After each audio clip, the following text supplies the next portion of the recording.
Morning. Is it still morning? We can smell lunch is on the way. My name is Peter Fargo, and I have the privilege of introducing our panel of speakers. This is bad news and good news. The bad news is natural gas is not so natural. It's toxic as hell. The good news is there's a lot that we can do about it, and we want to talk about that too. So next slide, please. And I can also manage. StopGas.org is short for Stop Northwest Gas Expansion. This is our coalition.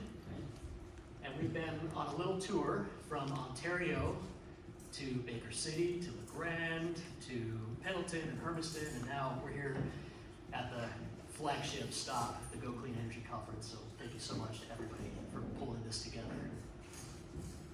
After providing some introductory remarks, I get to turn it over to Jules Moratti-Greene to talk about health costs. And Jules is a nurse practitioner and has some amazing qualifications to talk about the health impacts of gas.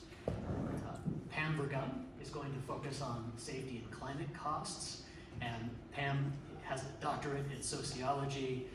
She is the founder of her own nonprofit, and she's also the mother of two incredible kids who are now young adults who are part of the Youth v.Gov lawsuit and the Lighthizer versus Trump lawsuit. So really an amazing mom with some amazing kids and also a community organizer, climate organizer. Mike's going to talk about financial costs of gas. So Mike also has a health background, has a doctorate in physical therapy, and is someone who cares deeply about climate and energy because he's a dad and a grandfather too. And then I get to wrap it up with good news, the solutions that are available to us. And so many people have talked about the solutions already: electrify, decarbonize, solar, and we say yes, those are excellent solutions. And we've got a couple others that we want to explore too. So my background, I get to serve as the Environment and Energy Program Manager for Ecumenical Ministries of Oregon. I get to work with Pam on our Creation Justice team, and I get to work with John on our Creation Justice Committee. So grateful for all of the folks that are involved in this work, including the faith community that's taking a stand. I also have the privilege of serving as the coordinator for the Stop Gas Coalition. So we provided introductions already. Our mission in the coalition is to protect our communities across the region, Idaho, Oregon, and Washington, from the health, safety, and climate threats of methane gas. We have three primary goals. One is to expose the harms to our health and safety caused by gas. We're going to do that today. We want to prevent these harms by stopping the expansion of gas supply, including increases in gas pipeline pressure. And you may be aware of the GTN Express pipeline that runs from the Canadian fracking fields through northern Idaho, down through eastern Washington, and right through this county and community.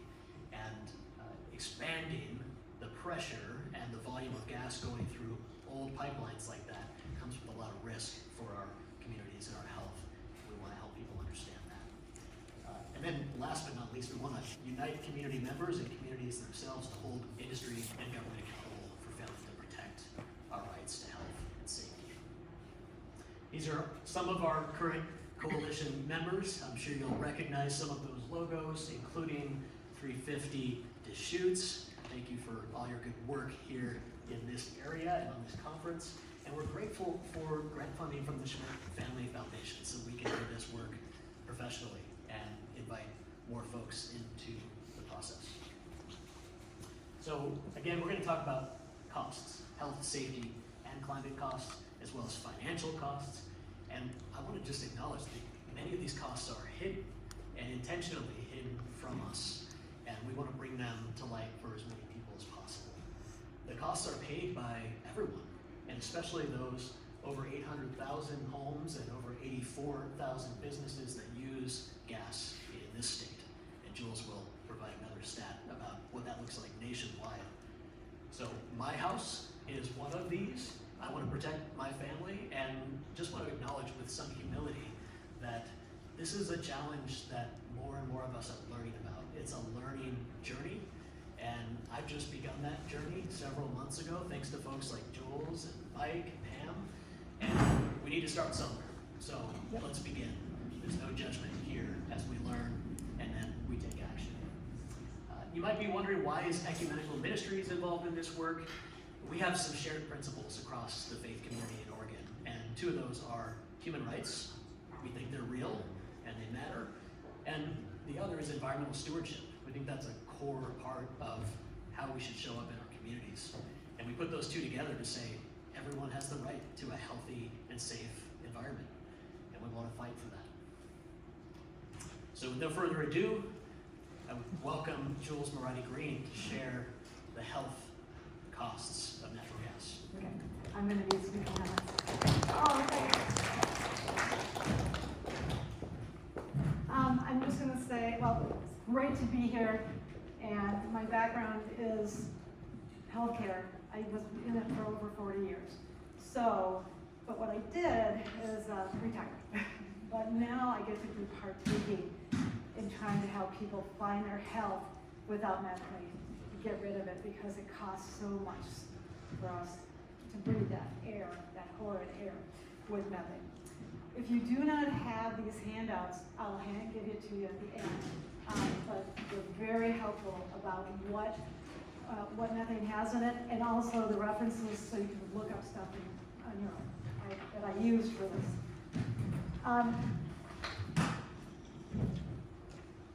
Yeah, that's it. At any rate, the original picture with that lady in that outfit, let's hope we don't have to wear those cooking, right? Anyway, so 1992, my first exposure to methane. So I was a flight nurse in Denver for Air Life, and what happened was we got an immediate go.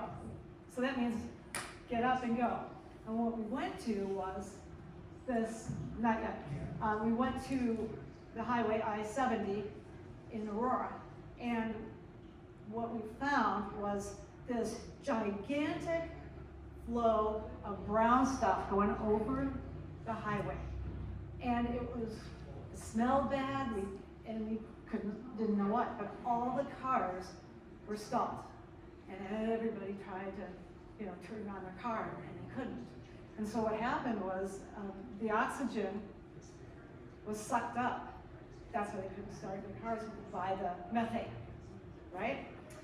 So they caught on fire, a lot of them, and it was profound.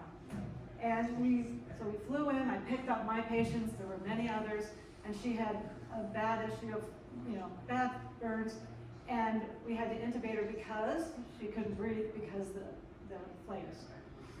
So we got everybody out, and this is what happens next. See that? And that's not I-70. We couldn't get a picture. I couldn't find a picture from that long ago. But, so they've been working on the pipeline. That's where all the gas came from. And then it exploded. And thank God we had lifted already in the aircraft, and we were far enough away not to be part of the burning. But it was a reminder of how bad it is if methane explodes. And then what happened is the pipeline, there was a hole here, and then the pipeline went that way. And so and it didn't kill any more people, but again, it's dangerous. So you already know the first two, right? Dangers of the methane risks.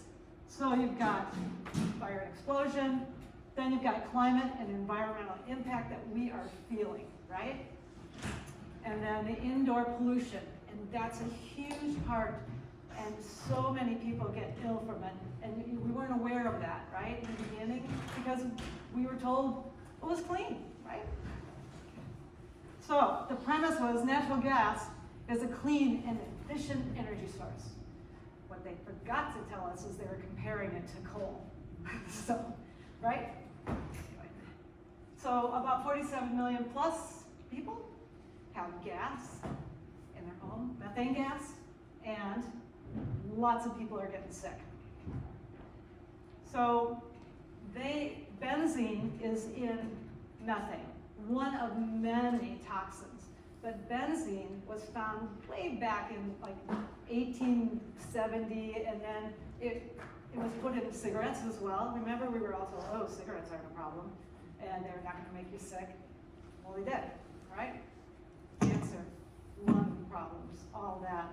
Well, the same thing is true with methane, and it has benzene in it, and it's been there for so long. So you have benzene linked to leukemia, particularly so with kids. Well, not smoking, that's probably not a good idea. But anyway, that the benzene is with is a toxin that we all can get exposed to with methane. And children are, of course, more affected, and they can have bad asthma, leukemia, you name it. It's not a great thing. Okay, so what else? And you can see this on the handout. Nitrogen dioxide, it's bad also. And again, we weren't told that these things were in there. And it creates pollution in your home like that. Other thing, it would be particulate matter. And gas stoves are worse with particulate matter. Electric has less particulate matter, and the induction stoves have none. But, so what's the big deal about particulate matter? Well, we breathe it in, and then it goes into your system, and it goes in your veins. And this morning I read a science book, a science article, and they have now drawn a corollary between Alzheimer's and particulate matter, and also all the fires and all that. And then they're also looking at, I can't remember, hang on. Anyway, I'll move on. So, the other thing with particulate matter, I'm sorry, come back. Particulate matter is the fact that, that's okay.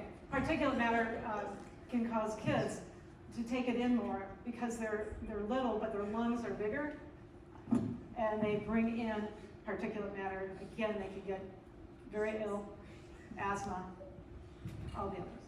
So, and the same with adults who can get COPD, and it's like smoking cigarettes nonstop, really. No? All right, and finally, carbon monoxide. I know every one of you guys know what that means, but it's also off. It is what comes from methane, and that can result in having you die in that circumstance. A couple things about this. This is only a few of the more toxic components. Benzene being the worst, well, one of the worst. Anyhow, all that being said, and you can look on that handout, I won't carry on. But do you see when you turn on a gas stove, and you can see that blue, right? And above it, you can't see it.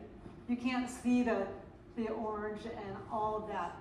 Okay. And that is where you don't, that's where the flare camera you can take a picture and you can see all these toxins that you can't see with your eyes. So that's a very good thing. Also, the big thing about the toxins that come from our gas stoves, and those stoves, even when they're off, leak. And they leak all the toxins. And here's what happens. If you don't have a way to get it out of there with one of those fans above your stove, most of the time they're just coming back in your house, right? Well, that also wafts up into the bedrooms, and there you are sleeping for 8 hours, taking in all of that toxin. And it's frightening because it will harm you. It will harm your children and your grandchildren and all of that. So, the premise being clean, right? Good for us, okay. And really it is a broken promise. So, at any rate, just beware. Know that it's not something that you want in your environment or anybody else. So, thank you.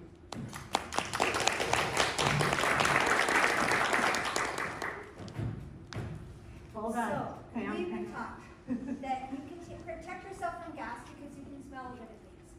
The problem is that at low levels, you can't smell it. Thank you. At low levels, you can't smell it, and it is still very dangerous at those lower levels.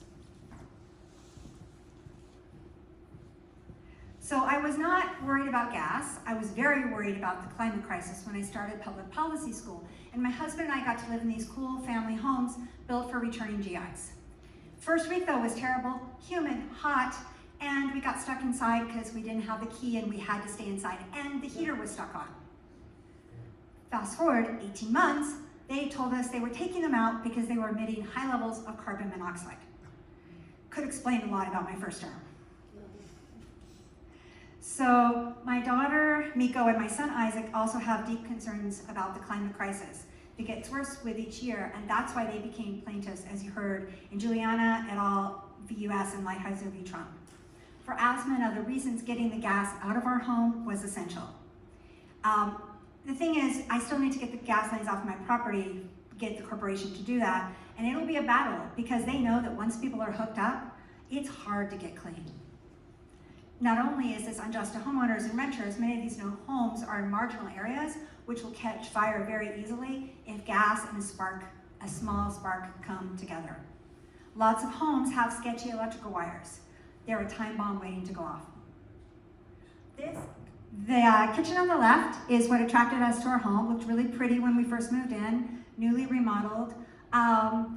23 years later, we took out the cabinets, not entirely our choice, and that's what we found, which horrified the electrician who helped, because that is so not to code. We were lucky. A police officer was not so lucky. He came home after a night shift and his home exploded. The investigation found there had been a puddle of gas that came under his home. Not his fault. Neighbors tried to tell the gas company. It just exploded. Corporations also, they locate the pipelines where they will face the least resistance. And we know what kind of terrible damage the fracking does to water and land, and it is now 80% of gas. And 30% of our global warming today is caused by methane. Extreme weather is coming from all this stuff, like this rain bomb over Montana. Most of us have experienced a small version of this, where the rain just comes down a lot more than it should. Texas leaked everything out of the oil refinery because they couldn't contain it when you get 5 feet in one storm.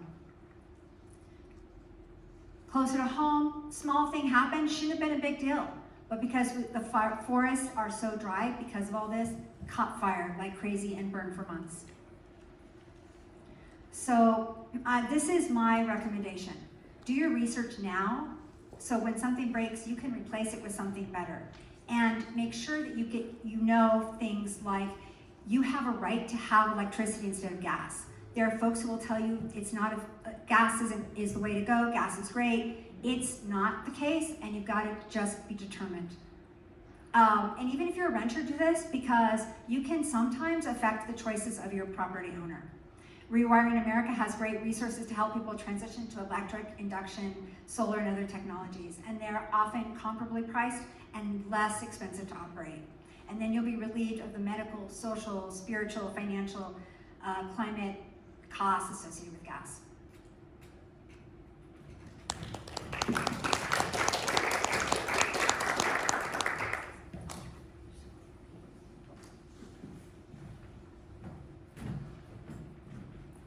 It's great to see everybody here. Great to see everybody here. And thank you, 350 T-shirts, for this conference. I'm going to get a little technical here when I talk about the hidden costs, the hidden financial costs associated with toxic gas. And one of those is this acronym called LEA. And I'm proposing, and it's a quick and easy advocacy that we can all take to help reduce greenhouse gas emissions into our atmosphere. And that is to, let's eliminate this LEA, let's put it in the trash. And when we do that, we will save money and help our environment. Now, so what is an LEA? The words line extension relate to this service line that goes from the main gas distribution line, the service line, to the gas meter in the particular home or commercial building. And what happens is that, well, the next term, in the acronym is allowance, and that's a cash payment. So what happens is that the gas utility makes a payment to the builder to build in that gas service line and build infrastructure all throughout that dwelling, servicing the gas stove, the gas hot water heater, the gas heater, gas fireplaces, etc. And so it's a lucrative process for the gas utility. Here they get to expand their market. They get all these new customers coming on board, and these customers are going to be there for 5 to 10 decades, consuming toxic gas and also generating greenhouse gases into our atmosphere. It's lucrative for the builders. They get some upfront cash money right away during that critical construction process. So this whole process of doling out these LEAs, it really is to incentivize the builder to build in that gas product. There's a number of costs associated with this that are really hidden.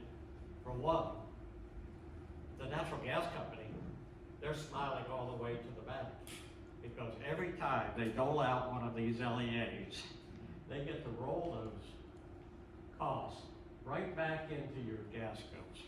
So all the existing and future customers that are coming on board are paying for the cost of this contract between the utility and the builder.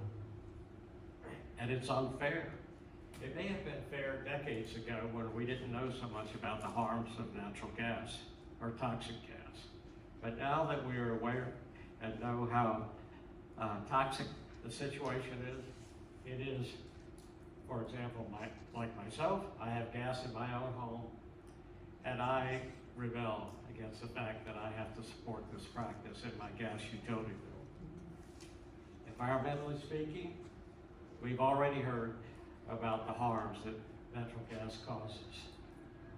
Jules and Pam have talked about all of that. And lastly, I want to focus on one other aspect of this practice. It promotes a unfair social practice, and that is to build a home with natural gas or with toxic gas, you're adding an additional layer of energy into that home. You're creating a dual energy home. All homes have to have electric, but not all homes have to have gas. And so when you add that gas infrastructure into that home, you're adding $6,000 to $10,000 more to the price of that home. Here in Oregon, we are under a significant home affordability crisis. Homes are too expensive, young people can't get into them, and elderly people can't transition down, can't downsize very effectively. Our voice in this contract between the gas company and the builder is Oregon Public Utility Commission. And already they have taken steps for 2 out of our 3 major gas utilities in the state of Oregon to reduce the cost, to reduce this practice of LEAs. The only outstanding gas company left is the one that services the Bend area here and other parts of eastern Oregon, and that is Cascade Natural Gas. And so Cascade is stalling in this practice. They want to see more homes built with toxic gas. And so one thing that we can do is to quickly take action. Log on to our website, StopGas, and see this form on the Take Action button. And if you complete this form, we'll send that comment form right off to the Oregon Public Utilities Commission. It'll help current ratepayers save money. It'll help the affordability issue, and it'll likewise help the environment.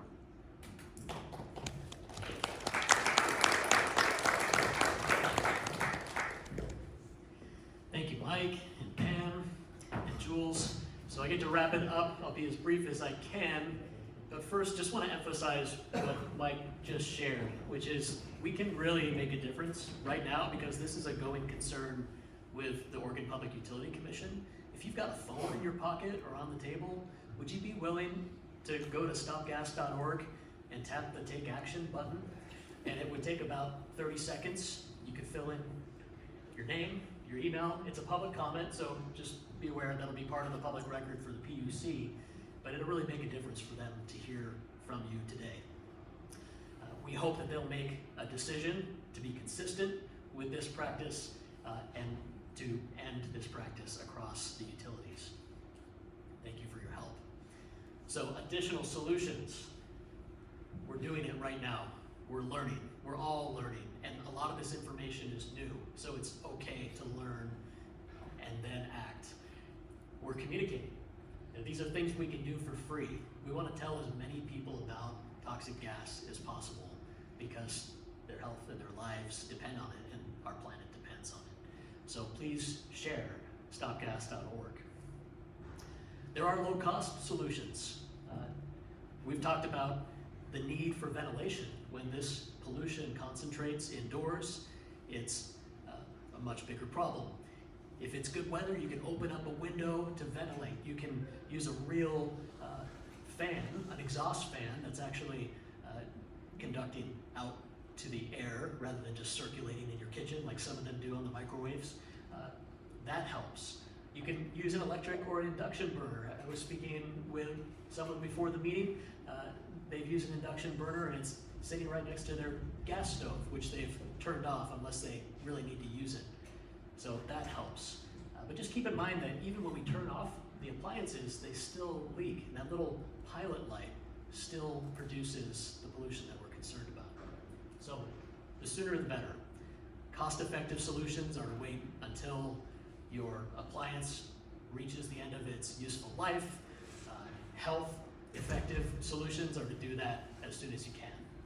And we've talked about some resources, including Seeds for the Soul, which is a partner in Electrify Oregon. Ecumenical Ministries is a member of Electrify Oregon. They've got some great statewide resources available, information and support for making this transition. And Rewiring America is another great resource that Pam mentioned. Policy solutions. We need more help. We need the government to do more, just like David said earlier. So these are hidden costs that we're all paying. The solutions are also costly if we want to take it all the way to the end point.